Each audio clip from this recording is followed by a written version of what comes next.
Hello guys, welcome to our education platform Pi Engineers Point में आप सभी लोगों का फिर से बहुत बहुत स्वागत है।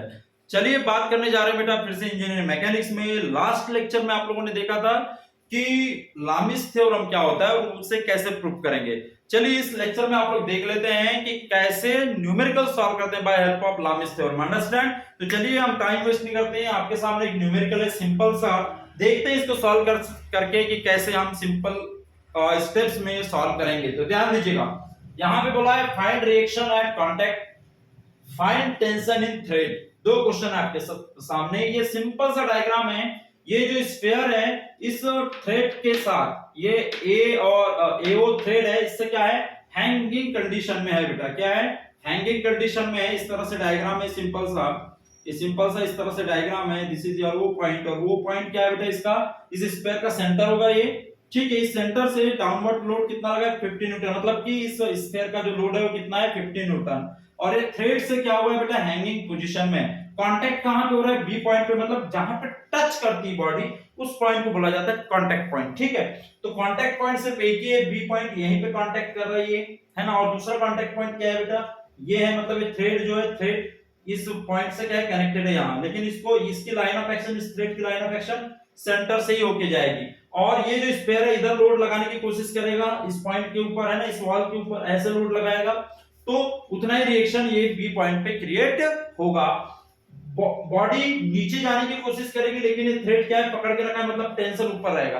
तो नीचे डाउनवर्ड फोर्स लगेगा तो उसके अगेंस्ट ऊपर क्या लगेगा बेटा, रिएक्शन फोर्स काम करेगा। तो यहां पे फ्री बॉडी डायग्राम कैसे बनेगा, ध्यान में रखना कि जब भी फ्री बॉडी डायग्राम बनाते हैं तो बॉडी का जो सेंटर पॉइंट होता है वहीं से सभी फोर्सेस की लाइन ऑफ एक्शन जाती है, पास होती है। तो देखिए ओ पॉइंट है ये मेरा, डाउनवर्ड फोर्स कितना लगा है बेटा, 50 न्यूटन, ये लिख दिया।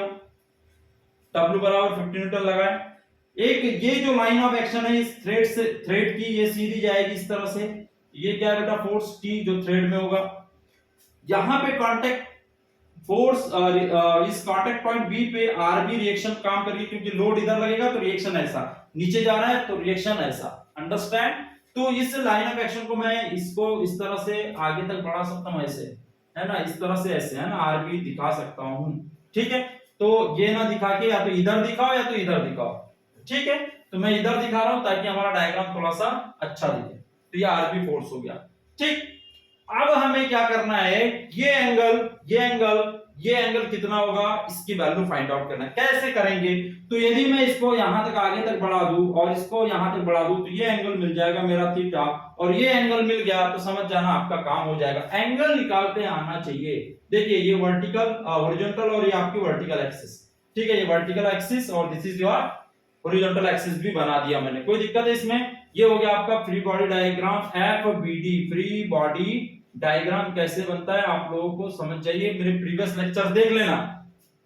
तो ये थीटा एंगल मान लिया, तो देखिए यहां पे ट्रायंगल क्या बन गया, क्या ये ट्रायंगल बन रहा है, देखिए इस तरह से ट्रायंगल बन रहा है, इस तरह से देखिए ये थीटा एंगल है। ये जो हाइट है 2 मीटर गिवन है, 2 मीटर, तो ये 2 मीटर हो गई, इसके बराबर ये होगी 2 मीटर, है ना। ये वाला ए पॉइंट है आपका, this is your contact point b, और ये वाला आपका पॉइंट है ओ। ठीक है, तो ये 2 मीटर है, और ये वाला कितना होगा बेटा, तो देखिए डायमीटर ऑफ स्फीयर जो है वो 1 मीटर है, तो रेडियस कितना हो जाएगा, हाफ, तो 1/2 0.5 मीटर हो जाएगा, क्योंकि डायमीटर का आधा होता है रेडियस। ठीक है, डायमीटर का मतलब व्यास का जो आधा है वो क्या है, त्रिज्या हिंदी में बोला जाए तो। ठीक है, तो कितना हो जाएगा आर, ये वैल्यू कितनी हो जाएगी बेटा, 0.5 मीटर। देखिए 0.5 मीटर हो जाएगी। ये ट्रायंगल देख लीजिए उठ के, मैंने ये देखिए ये ट्रायंगल है आपका, देख लीजिए अच्छे से।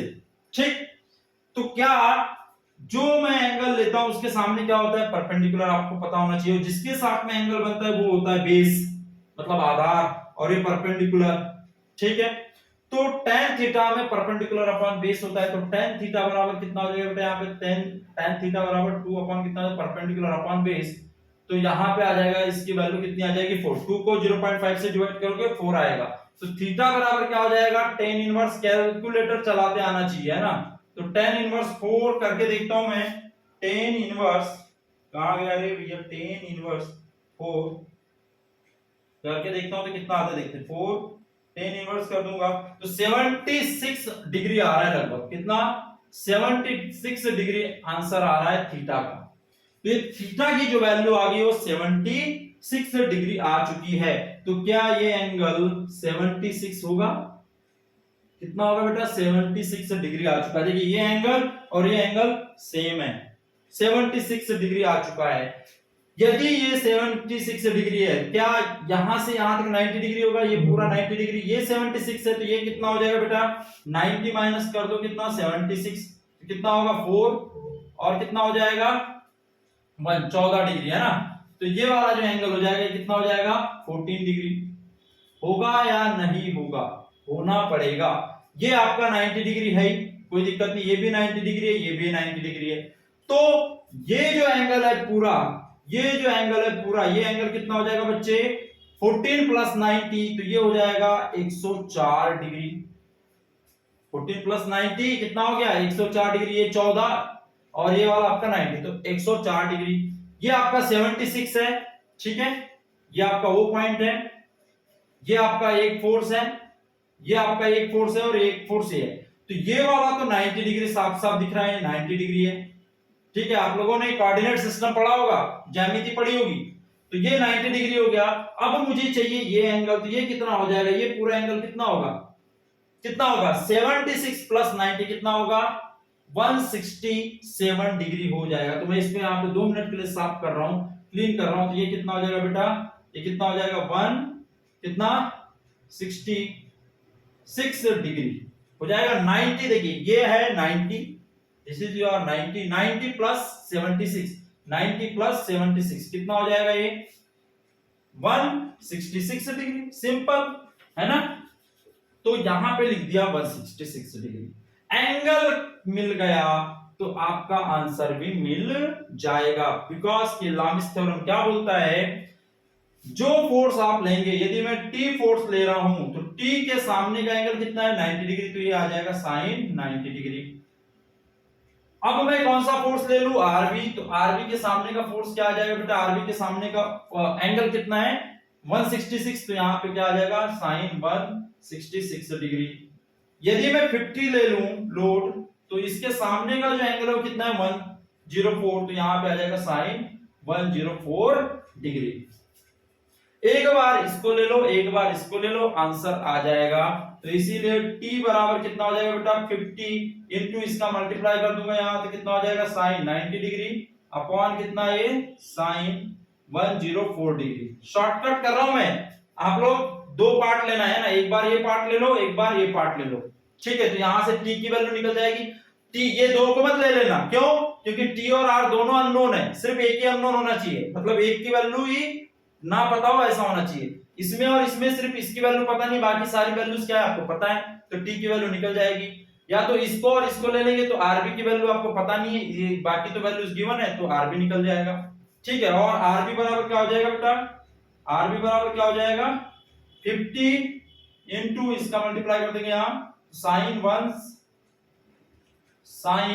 166 डिग्री डिवाइड बाय कितना? sin 104 degree. दोनों की वैल्यू आ जाएगी। कितनी आएगी? कैलकुलेटर से आप कैलकुलेट करके देखो कितना होगा? 50 इंटू कितना है? 90 sin 90 की वैल्यू 1 होती है ना? sin 90 की वैल्यू कितनी होती है? 1। ये आ जाएगा 50 डिवाइड बाय कितना आ जाएगा? sin 10 की कितनी होती है वैल्यू बेटा? 104 और आ जाएगा sin, तो ये आ गया 0.97 होती है इसकी। तो 50 को डिवाइड कर दो 97 से, कितना होगा? 50 डिवाइड बाय 0.97, तो कितनी आ जाएगी? 51.5 न्यूटन लगभग आ रही है, 51.5 न्यूटन आ रही है बेटा। इसकी देखते हैं, 50 इंटू 166 है, तो 166 साइन कर दे, आंसर आ गया कितना? 0.24 इंटू कर दो कितना? 50, तो ये आ गया मेरा 12 डिवाइड कर दो कितने से? 104 साइन से, तो ये आ रहा है 12.4, मतलब कि 12.5 ही आ रहा है बेटा न्यूटन, ठीक है, 12.5 न्यूटन इसका आंसर आ रहा है। तो these are my answers. RB जो है इस कांटेक्ट पॉइंट का रिएक्शन, और टी जो है वो टेंशन है इस थ्रेड में। तो both values are here what, ठीक है, what it, both values are what, लेकिन यहां पे निकाल चुके हैं, ठीक है। तो टी की value 51.5 and the value of RB is 12.5 newton. Understand? तो किस तरह से अप्लाई करते हैं लामिस थ्योरम आप लोगों को समझ में आना चाहिए। आपको एंगल निकालते आना चाहिए, एंगल निकल गया, सॉल्यूशन हो गया। चलिए मिलते हैं नेक्स्ट लेक्चर में नए न्यूमेरिकल के साथ।